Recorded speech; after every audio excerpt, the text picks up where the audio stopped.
My name is Jackson Gilman Forlini, Historic Preservation Officer with DGS. Here today to inspect some ongoing preservation work at the Edgar Allen Poe House. This is a Baltimore City landmark and the former home of Edgar Allen Poe, the famous writer. This is a city-owned building, and we are here to make sure that it is preserved and looking great for years to come for the public's enjoyment.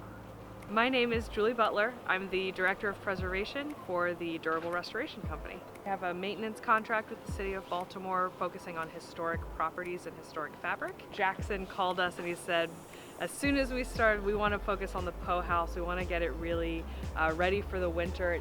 It needed some historic repointing and some work to make sure that it would go through winter unscathed. So one of the things we're doing here today is we're trying to seal what's called the envelope of the building, which basically means we're keeping all the water out. Water is the enemy of preserving historic buildings. One of the things that's caused us trouble right now is the bricks have been improperly repaired in the past.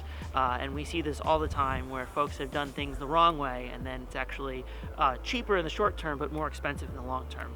And so we're going back and correcting some of those improper repairs so that they will be not just have greater longevity but also look better too.